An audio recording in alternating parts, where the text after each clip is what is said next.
Um, well, I would like to thank the organizers for giving me the opportunity to be here, present my paper. My theme is Intermedial translation, Erofili, Erotokritos and the Sacrifice of Abraham in Greek Modern Classics Illustrated in Κλασσικά, Εικονογραφημένα. I have to say that this paper is a part of bigger research about Greek Κλασσικά, Εικονογραφημένα, and I'm actually writing on the Byzantine issues together with a colleague in Vienna. And also I will publish what I present today. I will publish in Greek language in a forthcoming publication of Tassos Kaplanis about comic and literature εκδόσεις topos. So it will be also published in Greek.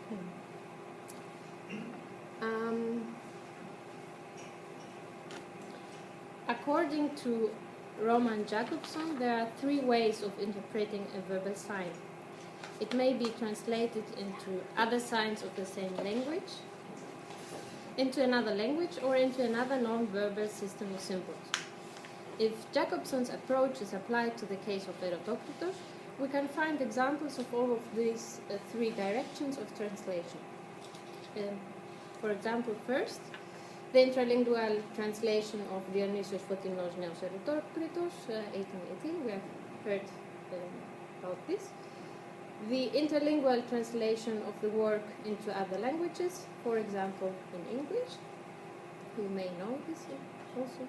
And the last case, the intersemiotic translation or adaptation of the story as a theatrical play or as illuminated children's book or comic.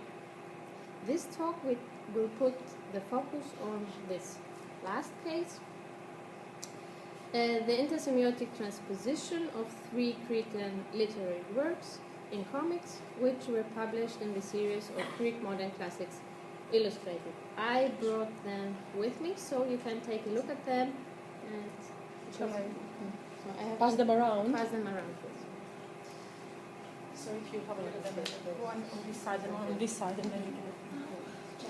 I would like to start with some preliminary information concerning the editions of Greek Modern Classics illustrations. On a transatlantic journey in 1950, Michalis Peklivanidis, one of the three founders of the publishing house Atlantis Editions, based in Athens, discovered the magazines of American Classics Illustrated, and he was exalted. After his arrival in America, he immediately arranged a meeting with the publisher Albert Lewis Cantor. Cantor had early recognized the appeal of the comic books, which were emerging as a new literary genre, and I remember the first American comic book was published in 1933. He believed that this new medium could be used in order to make young and reluctant readers familiar with what we call great literature. In October 1941, he realized this new concept and started a series that would grow up to 165 issues with a great success. His debut title were The Three Musketeers, followed by Ivanhoe and the Count of Monte Cristo. Already by the fourth issue, The Last Mohican, the magazine proved to be such a great success, making it necessary for the magazine to expand and to change its corporate identity.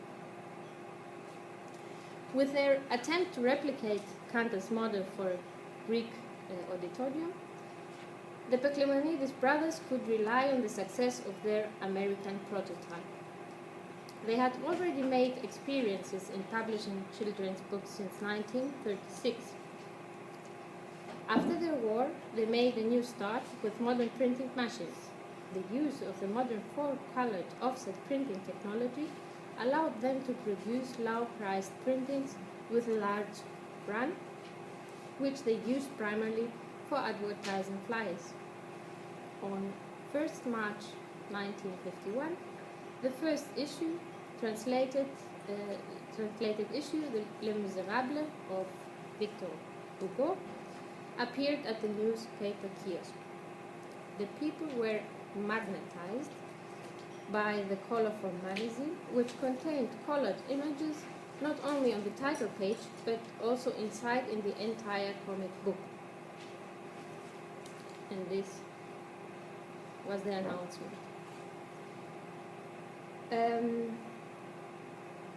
It was one of the first children's books that not simply was illustrating text, but mixing text and image together. Apart its illustrations, it was the language that gave the magazine its unique feature. Not the high-level Katharevousa language in which classics were usually translated, if a Greek translation was at all available, and not even the educated demotiki, which was usually used for periodicals for children, as for example Διάπλασης των Παιδών or Η Ζωή του Παιδιού. And it was the popular demotiki used in direct speech. So I think it's an interesting point. This linguistic choice, of course, was also influenced by the new upcoming genre of comic, which predominantly used direct speech in word balloons. Because it was a new kind of reading, it had also to be explained to the reader. In its first issue, the following advice is given to the reader. Pictures have to be read from left to right, according range from 1 to 3 up to 4, etc. This sign marks the person speaking. This balloon means that the person from which it arises doesn't tell what is written in the legend, but thinking it. So it seems comprehensible that Iathli soon went out of stock and had to be reprinted twice, selling over 1 million pieces, that is, many pieces. The magazine was a great success. A new issue was printed twice a month, later once a week, in about 200,000 or 300,000 pieces sold per issue. Besides the issues which were adopted and translated from the American comic book, they also started to produce Greek-themed issues, with Perseus and Andromeda being the first, printed in March 1953, and followed by Ο Κολοκοτρώνης, Κωνσταντίνος Παλαιολόγος, Θησέας και Μινόταυρος, Ηρακλής, Κανάρης ο Τριπολιτής, Το χάνι της Γραβιάς, and by the way, in this booklet are contained plenty of Greek heroic folk songs, that is really interesting. Ο Μέγας Αλέξανδρος, Ρήγας Φεραίος, Βασίλης Βουλγαροπτώνος, and after all, at the end of 1955, Erotokritos, closely followed by the sacrifice of Abraham in the beginning of 1956. Many issues later, and while Erotokritos and the sacrifice of Abraham had been reprinted several times, about 1962 appeared a third issue that adapted a written work, and this was Erofili. The responsible editor of Greek Modern Classics Illustrated was Vasilis Rotas, who at the one hand was very active in theatre, at the other hand worked on the adaptation of children's books. The Paklivanidis brothers gave him plenty of roles, so in fact he was responsible for the choice of the Greek themes and motifs. Of the 72 issues based on Greek themes, 35 were his adaptations. Vasilis Rotas put the focus on ancient mythology and theatre. Here you can see all the issues with ancient themes. Medieval literature and history, and the Byzantine themes. The three from the Greek and Renaissance are not so much if you compare. And to the revolution of 1821, the Greek independence war and its heroes. The time period ranging from the end of the Byzantine Empire to the revolution of 1821, the Ottoman period in other words, is represented only with the three issues Erotokritos, Erofili, and Lilia to Abraham, and the last one being also the only thing treating the Bible. That is also really interesting. It is revealing that the comic books of American modern classics illustrated are often based on movies, on the film adaptation, rather than on the book. You can see here in Dr. No. The dependence from the movie is so far-reaching that in many cases film scenes and portraits of film stars are reproduced in the comic book. In Greece in the 50s, the production of movies wasn't really fertile, but theatre could give relevant impulses. In fact, the first issue based on a theme from modern Greek history was a comic adaptation of Vasilis Rotas' stage play O Kolokotronis from 1955. Rotas brings into focus revolutionary, national and educational themes, presenting them in popular speech. Despite of their different historical background, the three works from the Cretan Renaissance are adapted in a way that allows to continue the topic and pathos of rebellion and heroic self-sacrifice which are present in the issues dedicated to the revolution. Let's take a look at the three issues with Cretan themes. The iconography shows a clear inclination towards the late medieval cultural war, as we can see from the costumes, the castles, the tournament, and Renaissance dancing. In the pictures, no mention of Greek antiquity or Athens as a setting of the story is made, in contrast to established neoclassicistic iconographic presentations of Erotokritos, which presenting us Pericles and Fotinoscos and Nidis and others. We have seen him in the talk of Mr. Katsigiannis also. My assumption is that the manuscript illustrations of the Harleian manuscript may have played some role here. Synadinos, who adapted the novel for the stage, knew about these illustrations from the edition of Erotokritos, by Xanthidis' edition from 1915 and 1928. It seems to me that he also took them into consideration for his scene instructions.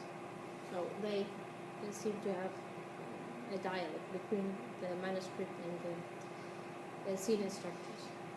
Particularly eye-catching in the comic is Aretousa's hat. She is wearing a medieval cone-formed hat, a so-called hennin.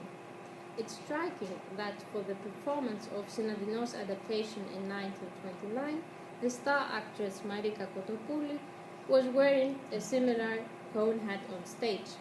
It likewise could be a mere coincidence, as the illustrator was only 4 years old at that time, but I don't know. However, the hat impressed also Yorgos Soferis, who mentions it in his well-known talk about Erotokritos in March 1946. Miss Kotopouli, performing Aretousa, was wearing a cone on her head like a damsel of the castle at the time of knighthood, and was beweeping Erotokritos like the mourner woman of Mani. The performance tried to make compatible incompatible things. The Frankish construct, as the poem was seen by a certain circle of literates, and the provincial genre picture seen by others. It hasn't mentioned that Erotokritos was lived hundreds of years and has developed its own diverse and personal character. Synadinos' intention was to underline the Greekness of the work and preserve its popular character with the help of dialect coloring. It is interesting that the comic book is also maintaining the original verse form and the Cretan dialect, even if an adjusted form, so that the reader doesn't need a glossary. In general terms, the comic seems to follow closely the adaptation of Synadinos. Here you see how it's shortening text. It is an obvious requirement that the comic has to shorten the original text radically, and sometimes the shortening is implemented so drastically that it becomes impossible to understand what is happening. Without a summary given on the inner cover page of the epic poem, as it is called, some scenes would remain confusing. On the other hand, there is given too much weight to the Arethusa's love feelings, needlessly lengthening this passage.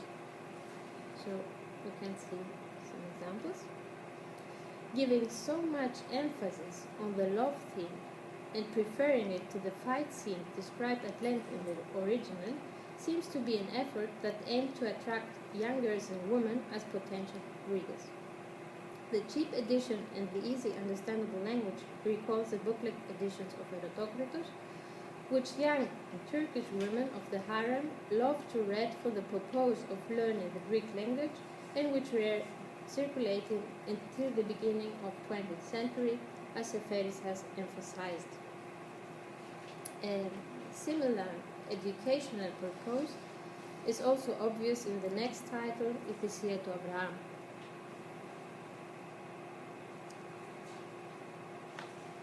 This issue had two different covers, which is rather unusual.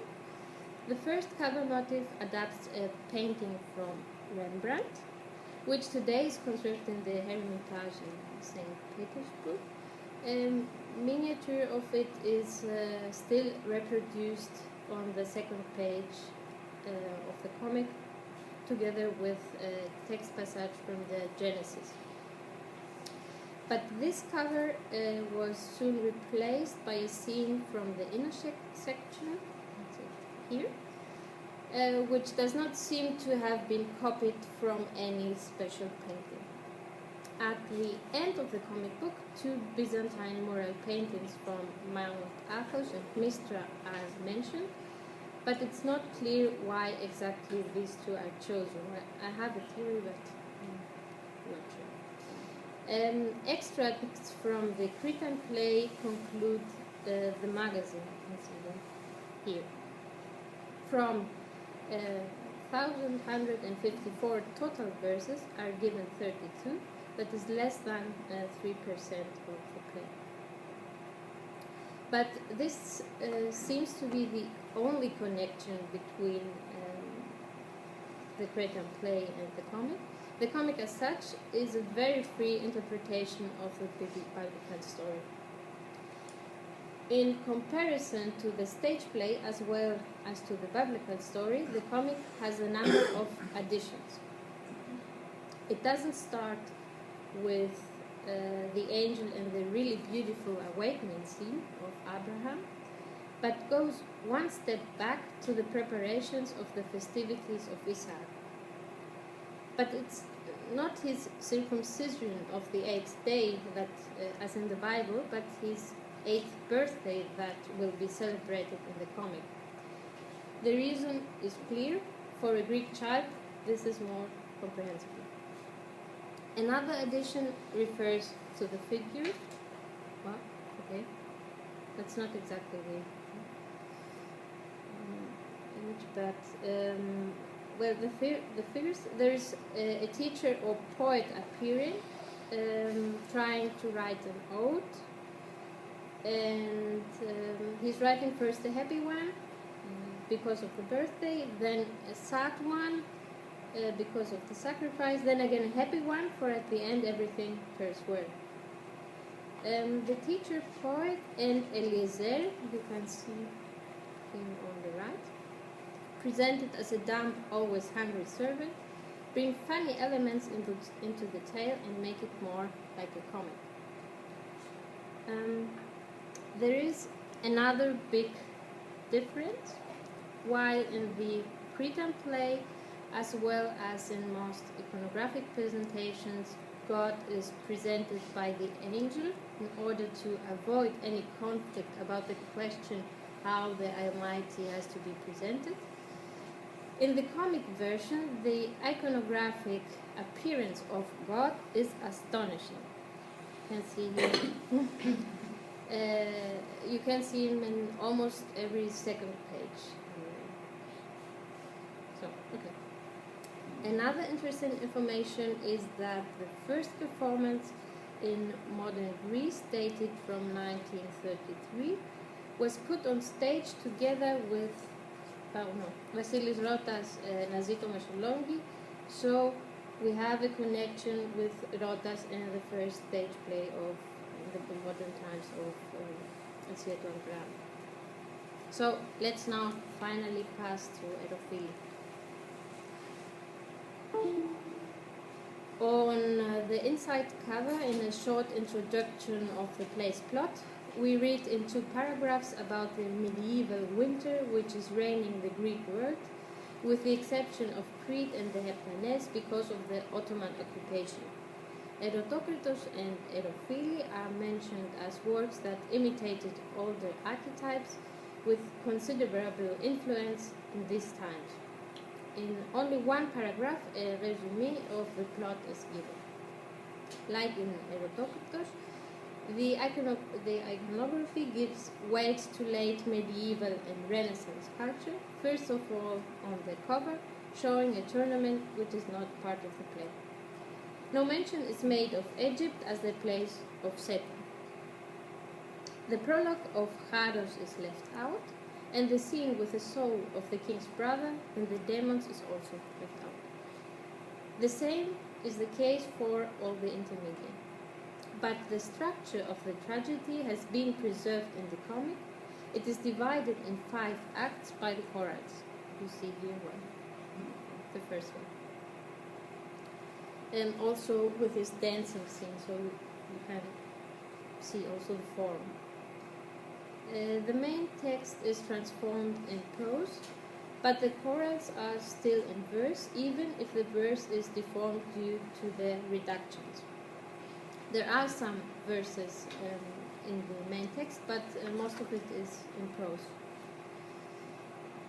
A similar emphasis on the Renaissance setting can also be mentioned or noticed in the first modern Greek performances of the play on stage, especially the one from 1961, directed by Alexis Solomos.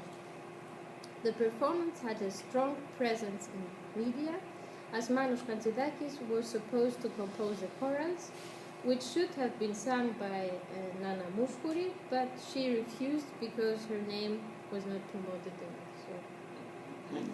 It is interesting to see how this performance influenced the illustrations. These are the programs. And Erofili was acted by the actress Vassou Manolidou. You can see here. Okay, it seems that it not works with the comic parts. Is there a problem in the way? Yes, it is. You can see exactly the scene I have chosen. So it's. So this is not supposed to show? Yes, it was a bit small. All right. Okay. You could see exactly the scene of the picture in form of comic. Also here you can it's a little better, but I don't know what happened to the eye. No, okay.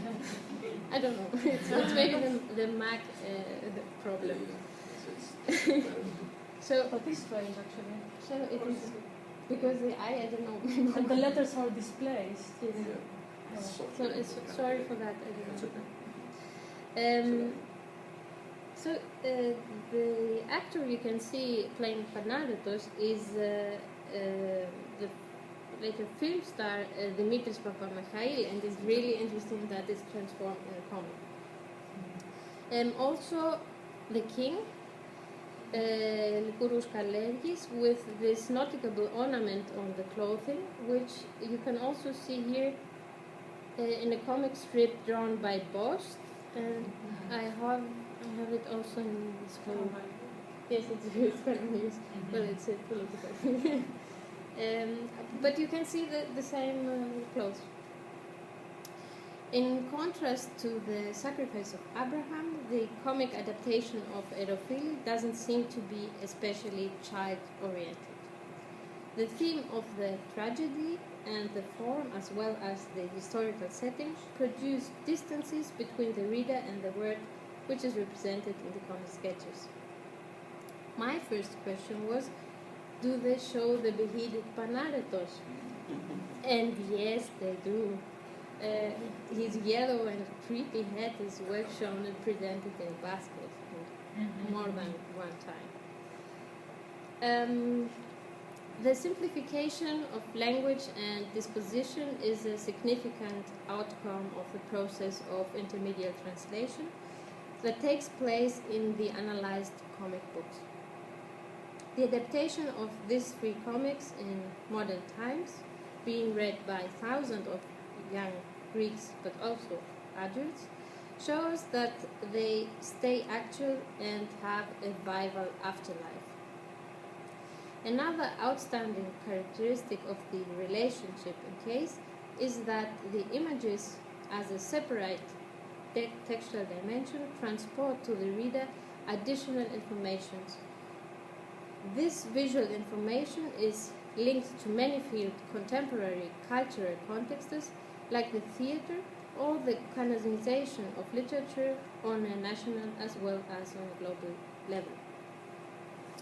In the motto of Classics Illustrated, διασκεδάζοντας έρχεται η μόρφωση, perhaps is more than a stake that a simple commercial slogan. So, thank you very much.